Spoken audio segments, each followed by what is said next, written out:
Hey y'all, welcome back to my kitchen. I am going to share breakfast foods with you guys this time. So I started off with some cinnamon raisin bread in the Dutch oven. It was so easy. It's just very time consuming. I'll throw the ingredients and measurements up here on the screen. That way you know what you need. So to get started, I've already added 3 cups of all-purpose flour into my bowl. I add 2 teaspoons of sea salt, 3/4 of a teaspoon of dry active yeast, 2 tablespoons of brown sugar, and a cup of raisins. And we'll just stir to lightly combine.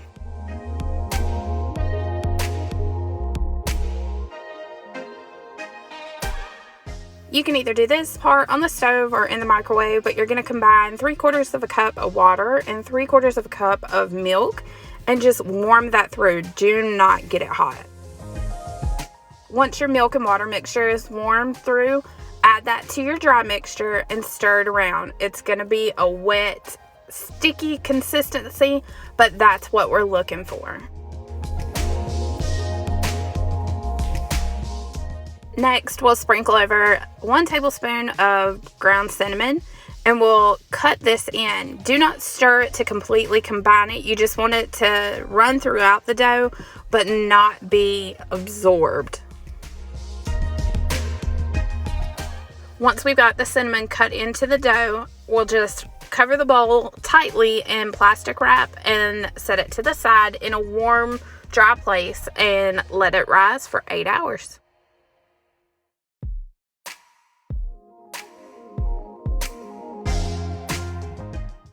After 8 hours, your dough should have doubled in size, so we'll remove the plastic wrap, grab a piece of parchment paper and lightly flour it, and turn your dough out onto the parchment paper. And then we're just going to fold it over and turn it into a circle a couple times.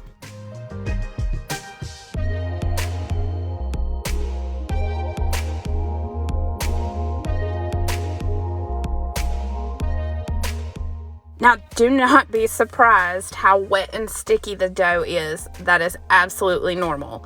Once you have shaped it and turned it a couple times, go ahead and cover it with a lightweight towel, and we'll let it rise another hour.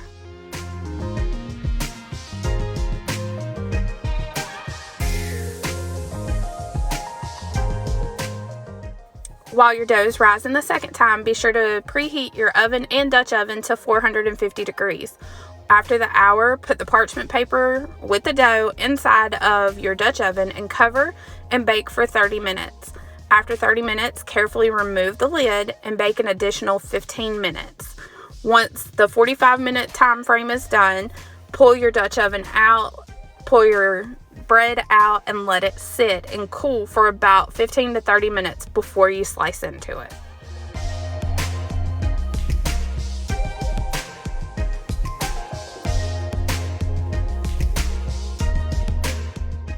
And the bread is best served warm with some butter on top, or if you're feeling spicy, you can make French toast out of this.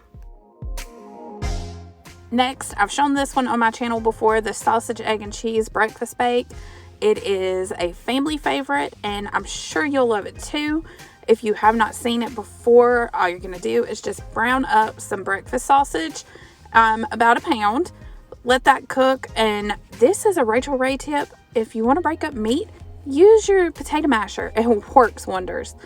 While my sausage is on the stove browning, I'm going to get my eggs together. I'm going to add 10 eggs in my bowl. I always either put milk or heavy cream if I have it in there, just a splash or 2, some salt and pepper, and just whisk it together.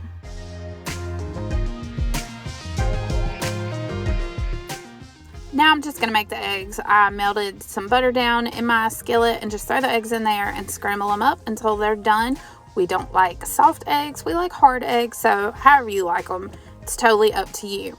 Once your eggs and your sausage are done, you want to add 1 block of softened cream cheese to your sausage. You're just going to mix that around until it's fully incorporated. Now it's time to start assembling. Now keep in mind, I did make 2 of these smaller pans, but if you make 1 larger pan, just double my measurements that I tell you. So in the bottom of my small baking dish, I'm going to spray some cooking spray so everything doesn't stick, and then I'm going to take my can of crescent rolls that has 8 dough triangles in it.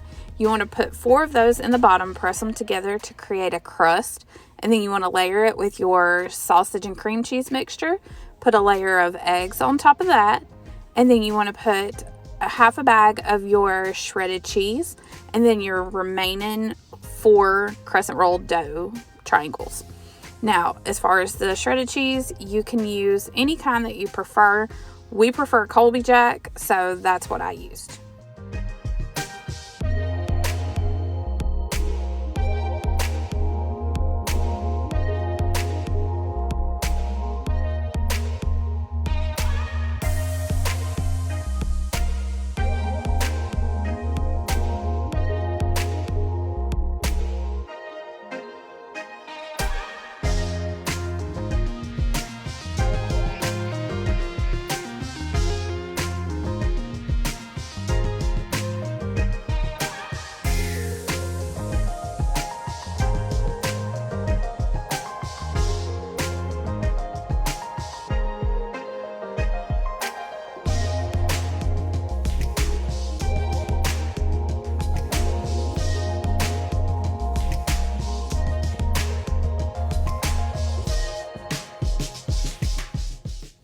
Now, once you've got your casserole assembled, go ahead and put it in the oven to bake uncovered at 375 for about 10 to 15 minutes.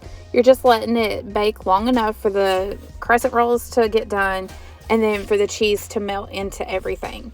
Before you slice it up and serve it, don't be impatient like me, but let it cool for a few minutes and then just dish it up once it's done.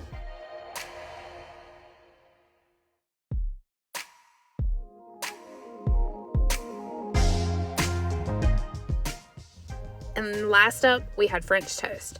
I know it's super simple, but my family requested this, and I thought I would share it because some people genuinely don't know how to make this. So I'm going to start out by cracking 5 eggs into this shallow baking dish, and then I'm going to put in a teaspoon of vanilla. A little tip for that, if you don't have a measuring spoon handy, your cap full of vanilla equals 1 teaspoon. So I'll crack the eggs, I'll pour the vanilla in, I put a splash of milk, I never measure, I just eyeball it until it looks like I want it, and then I put in some cinnamon because we prefer it.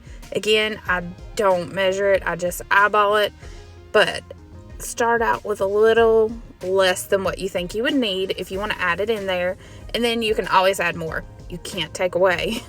So go ahead and add all that to your baking dish and then whisk it together until everything is evenly incorporated.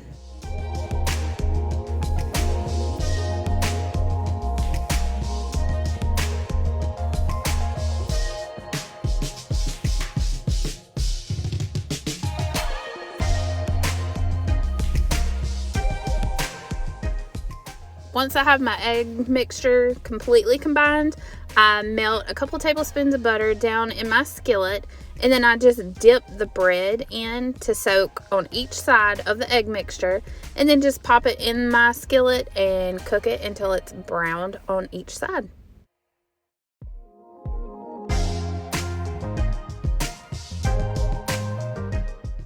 Once it was done, I fried up some bacon to serve on the side. Typically, we serve our French toast sprinkled with powdered sugar and covered in syrup. I was out of powdered sugar, but that's okay. I hope you enjoyed this. Be sure to subscribe to my channel.